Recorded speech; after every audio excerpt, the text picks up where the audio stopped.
right, thank y'all for being here. November, and it's gotten here fast. So the fate of our season will be determined over the next 4 weeks. Our guys are fired up, determined to finish strong. So looking forward to it. Coming off the bye week, practiced twice last week, and then we practiced Sunday. Today's our off day. We'll get back tomorrow. Made a change at DC last week, as you know. Appreciate Jordan and his service to our program. Really good man, really good football coach. Jeff Coons will take over and qualified. He's ready to step up. He's done really well anytime we put him in charge, whether it's lead in recruiting, whether it's on the punt team where he's taking the lead. He's been the organizer on special teams, always excelled in leadership roles. He's got experience with linebackers here, but he's also coached safeties in the past, so he can tie the front and the back. And then he's called defense before. So excited for him. Special teams. What we'll do is Tony Thompson has been our lead on our punt block team all year. He'll add the responsibilities of the punt team and be the lead on the punt team. And then Chris Herring has been our lead on kickoff and kickoff return all year. He'll continue in that role. So that's how we'll divide up special teams. Scrimmage 3 times with our young guys over the break. Went approximately 100 plays. Some guys that stood out defensively on the defensive line, Elijah Kinsler, who's kind of been our sixth guy. He's right there on the fringe, whether he's going to play these last 4 or not. But I thought he had a really good week. At linebacker, Ricky Williams, he's coming on. He missed fall camp, most of fall camp with an injury, but he's what we're looking for at the linebacker position. And DBs, Aiden Nelson was good, which we need him to step up. And so hopefully he can put himself in a position to play this last month. Jason Cross did a nice job. He can run. He's got a bright future. He's got to gain some weight. And then Keyshawn Robinson, who's been a really good special teams player for us on kickoff and punt coverage. He had a nice week as well. Offensively, Dior Hubbard had two of the 3 days. He was really good yesterday. Up front, Kyle Altuner practice was released, and he practiced full go last week and showed some good things. And then I thought Justin Terry and Lucas Austin, both the young tackles, did some nice things during the week. And then Brandon Raymond, he probably had his best day as a Mountaineer yesterday. And so he's continuing to get stronger and could potentially help us on special teams down the line here in this month. Injury update. I would say Garrett is doubtful for this week, and then Burks, Garnes, and Bray will all be out. Everybody else, y'all can ask questions, but everybody else should be ready to go. Going to Cincinnati, they're playing really well. If you look at all the statistics, whether it's special teams, offense, or defense, they're near the top in the upper quarter in a lot of those statistics. Obviously, know Coach Satterfield really well. We've played against each other a bunch. He does a great job. A lot of respect for him. Know a lot of those guys on the staff. Special teams, I think they're just as a group. One of the biggest improvements from last year to this year is their coverage units. You can tell they got a lot more team speed. Their punter's excellent. Hang time, distance. He's got a bunch of different punts he can hit. And then their kicker, he's made, I think, 3 50-yard field goals. That's impressive. Defense, they made a transition to a 3-down, 3-safety look. They've been really good in the red zone, really good taking the ball away. They're up in the top of scoring defense as well. I think Corleone's special. He's the nose tackle, and he's a load. We'll have to account for him. Jared's played well so far this year too. But they're doing some nice things defensively, and it's kind of in the Iowa State structure. They hired their linebacker coach, and they're improved on defense. Offensively, it's balanced, typical Satterfield offense. A lot of outside zone and all the bells and whistles off the outside zone. I think for them, it starts with their running backs. They're excellent at running back, and they've got 2 guys and they've hit a bunch of explosives this year. The quarterback is playing really well. I think they're second or third in the Big 12 in passing. He's doing a nice job. He's been real efficient with the ball. He's a sneaky good athlete too. He can run. He's a big kid. Really difficult tackle. Their O-line, I think all 5th or 6th year players up front that are playing, and so they've played a lot of football together, and they're doing a nice job. And then they added the Royer kid who's a Cincinnati kid, transferred from Ohio State, and he's made them different offensively. He's kind of the go-to guy on third down, and he's doing a nice job in the block game, but he's really been a good pass catcher for him. And then Xavier Henderson has been a deep threat, really good at 50-50 balls. Done a nice job there for them. So all in all, they're good. They're a really good team. They're in the top half. You know, there's this league is wide open. You know, and BYU's only undefeated team left, and I would not be surprised at all if there wasn't a two-loss team that's playing in Dallas when it's all said and done. And us and Cincinnati are still right in the mix. So looking forward to getting back to it on Saturday. So Greg, start us off. So defensively, Yep. what's realistic in terms of improvement this deep in the season? You made a change, so where do you want to see your defense get better? Well, we got to continue to get better. You know, I think the consistency is the main issue. Is you know, at times we've played really good on defense. You know, if you look at the first 3 quarters versus Arizona, I would say that's winning football. You know, if you look at the first half versus Kansas State, I'd say that's winning football. Second half versus Kansas, that's winning football. But we just haven't been consistent. You know, so that's the main is we've got to be consistent, and we've got to get some takeaways, and we've got to minimize explosives. You know, from a personnel standpoint, it's going to be the same people. It's not like, you know, we're not like the NFL. We're not making any trades or anything. And so who we've got is who we've got. We've got to do a better job of getting lined up, and we got to get takeaways. We've got to minimize the explosives. You know, and I think making the change during the bye week will allow us to make some tweaks. But the structure of our defense is what it is. But we've got to do some things less predictable. You know, the self scout was good for us, so we've got to be able to mix up their looks. You said you know, tweaks, but at this point in time, yeah, the structure, yeah, the structure is a structure. What we've got to do is we can't give them the answers to the test. You know, we've got to do a better job of disguising and whether it's our movements up front, it's our coverages in secondary, we got to do a better job of that. Does the different perspective from a different set of eyes in that position help with that? Well, here's the thing is I think it's to be determined, right? And so anytime you have a change in leadership, you know, like this is Jeff's show now, like it's his. And so you have a different person leading it. So it's going to be different. His leadership style is different. What he feels comfortable with is different, you know. You know, we made the change in the hopes it'd be better, but time will tell, right? We got to go out and be productive on Saturday. Where is he going to be? He'll be in the box. Yeah. You have not a whole vacancy on the staff. Do you bump anybody up from support or? You know, in the old days, now everybody's coaching, Mike. So yeah, so really we've got Jeff will move around a little bit. Jordan wasn't coaching a position, and so.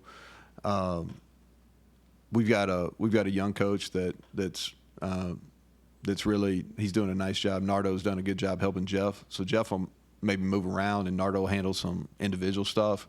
But with Jordan not having a position, it's not as big a change. And one guy, Tarnu.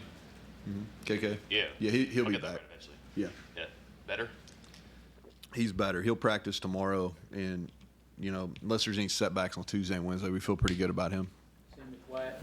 Same with who? Wyatt. Yes. Yeah. Wyatt. He practiced. I think he practiced on Thursday. Practiced yesterday. So yeah, he'll be available. You went into bye week and then came to this week, and it's almost like a new season. I mean, can you imagine? I mean, can you imagine if the 4 teams that you had lost to all lost this week? You have a new defensive coordinator. You're in a race that it looked like you were out of. I mean, is it like a rebirth? Yeah, I think the way that you look at this season is kind of in thirds, right? Played 4, had a bye, played 4, had a bye, and now we're finishing with 4. Traditionally, we played our best football in the month of November, you know, and we need to live up to that bill this year too. I'm not surprised that we're in the thick of it. You know, I think if you go back and, you know, a couple weeks ago, I said I would not be surprised if there's a 2-loss team that has a chance to play in Dallas. You know, now it's going to be complicated. I don't know if I know I'm not. I don't know if anybody else in here is smart enough to figure out these tiebreakers, but good luck with that. But I would not be surprised at all. You know, and I think that speaks to this is a tough league. There's a lot of similar teams in the league, and each week, you know, I think Houston's a really good example of that. Really well coached with Willie Fritz, and you can see them getting better, and then they had a big win. And I think that proves that anybody can beat anybody in our league. It's like that all over college football. There's only 5 undefeated teams left, so you look in every league, people are beating people. Yeah, and I think that it's our league's always been like that. And as long as I've been in it as a head coach, it wasn't necessarily like that when I was a coordinator, but as a head coach, it's been like that all 6 years I've been in the league, where, there's always been one of the bottom teams that finished in the standings always beaten one of the top 2 or 3 teams in the standing. That's happened every year I've been in the league. But in the SEC and some of those other leagues, necessarily hadn't been the case. The reason why, I don't know. I can't tell you. How big of an opportunity is this for Jeff, and is this kind of an audition for him, moving forward? Yeah, I think this is big for him. You're gonna have a chance to talk to him. I think it's probably fair to ask him that question. But yeah, I think this is an opportunity. He's at a point where he's ready to do this. From a football perspective and a leadership ability, he definitely has the capabilities to be. And he's turned down some coordinator. He's had some coordinator opportunities, and he's turned those down to stay, which we're appreciative of. But yeah, I think this is a big opportunity for him, and he would say the same. Sean mentioned that when he saw the scores, Kansas State, Iowa State finally losing, he had almost more of a little bit of a reaction of, I wish it was us, it should have been us. Is it hard to get your mind? It's different for a coach, but is it hard to get your mind to not go back there and be like, well, if they could beat them, we should be able to? Yeah, I think you got to be careful. I think it's dangerous comparing scores. Whether it's injuries, whether there's so many different variables, and so honestly, I didn't spend a whole lot of time. Like, I had a day with Dax on Saturday, so I spent more time throwing football than watching football. So, but I saw those scores, and you're kind of that's kind of where we're at right now. You know what I mean? As far as everybody has an opportunity to beat everybody. I saw the end of the Iowa State Texas Tech game. I did see the end of that. I didn't see any of the Kansas State games, so I can't speak on that. I didn't watch any of the Pitt game.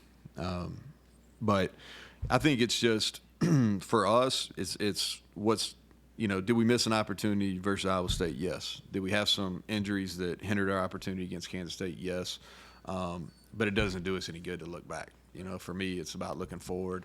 Do I wish we played them again? Yeah, but that's not the way it works. Bartlett over there, do you have to do anything special call-wise or anything like that? Or No, I don't think so. No. I mean, he practiced against us for a number of years. If he can remember our calls and stuff, more power to him.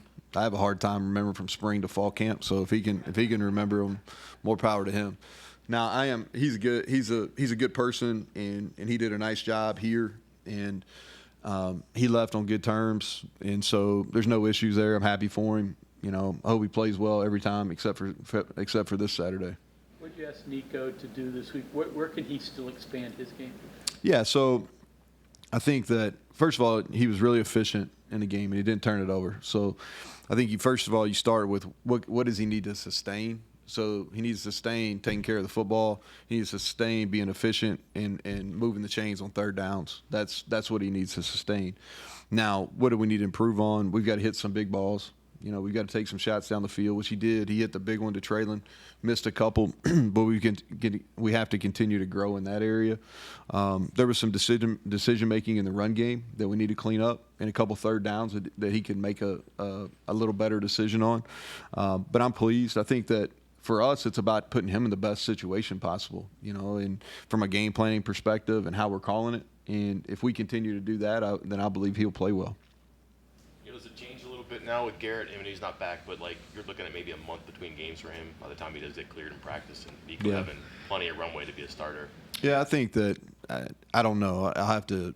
He should throw a little bit this week. That's the hope. And so, is there going to be some rust there? I would think so. But he's also played a lot. He's played a lot, so I think he'd be able to handle that a little better than maybe a young player or somebody that's making their first playing opportimities. Is this kind of what you expected from him injury-wise, or was there anything we can give on that? We're gonna be really, really careful. We're gonna be really careful, and when he's ready to go, then he'll have an opportunity to play, and he's just not ready right now. How often ISO Cincinnati This is the first, I believe, of 3 straight opponents that you play off of a bye. Yeah, you notice that? Yeah, Big 12 did us some favors, right? So this one's fair, but then we play 2 more right in a row in the month of November, which I would say we're the only team in the league that's doing that, right? And so this game was supposed to be on Thursday, which would have given us a little leeway, but that didn't come through. So, yeah, it is what it is at this point. We'll play them and worry about it. I think this one, both of us come off bye week, and so it's equal for this game. Are you still stopping halfway up to do the walkthrough? Yeah. It's kind of an unusual thing, I think, from my perspective. Just why are you doing that? What's the idea? Well, so we're doing it because we're driving over. If you think about it from like we got to go to Clarksburg, and then you fly, and then you got to drive to the hotel. And so on the way over, we did this a lot at Troy, right, wrong, or indifferent. So you save some money, and then you break up the trip a little bit. And so what we'll do is we'll take several buses, and we'll go over. We'll stop in the Columbus area and practice. So we go about 2.5 hours, practice, eat lunch, and then get back on there and finish up the trip. And it'll be normal Friday. And then we're going to fly back just for the turnaround, especially since it's an early game. Play at a high school or like? I don't even know, Mike, honestly. Yeah. I usually get to that. Like, we could tell you. I have no idea. I can't remember if we're stopping at one of the smaller colleges over there or if we're practicing at high school. And it's like a regular road walkthrough, right? So typical. Yeah, so we'll do our meetings here, and then instead of going right out to practice, we'll just get on the bus. And we've got the buses where everybody will have their own seats. So, as you can imagine, on a charter flight, those guys are pretty crunched in there, and so they'll have more room on the bus. So we'll get on the bus and we'll ride over to Columbus. We'll practice and then finish the trip. Maybe you could set up a quick scrimmage with Ohio State. Yeah, they. I don't know where they play at. I have no idea. I know we're not practicing there. That's the only thing I do know. But I don't. You mentioned you're a fan of scrimmages, maybe. Yeah. We maybe in the spring get them to pass that. Yeah, but that's what we're gonna do, Mike. If that answers you. CJ, good to go? Yeah. Mm-hmm. Yep. He'll be ready to roll. If you had to make this decision on Jordan, was it always for you going to be Jeff ascending to the role in this situation? Was it Yeah, I think that that. Yeah, this was a decision we made last week, and I think again for the reasons I said, like Jeff's done a really good job with anytime he's been in a leadership role. He's been in a leadership role. He's been in front of our guys a bunch as a special teams coordinator. He's got the front and the back end experience to tie it together, and he's called defense before. So I think those things, when the decision was made last week, that's why. As an administrator, for the guys, for the players, how do you ease that transition when you have that type of a quick change in a kind of weird spot? Yeah, it's really not. You don't ease into it. We had a meeting on Tuesday, and you just address it up front. I think that's the best way when you're dealing with anybody, especially this age bracket. Is, hey, here's the situation. This is why, and this is what we're doing moving forward. And you don't sugarcoat it. You don't try to make excuses for it. This is what it is, and this is why, and this is how we're moving forward. That's kind of how we handled it. Anybody else? All right. Appreciate y'all.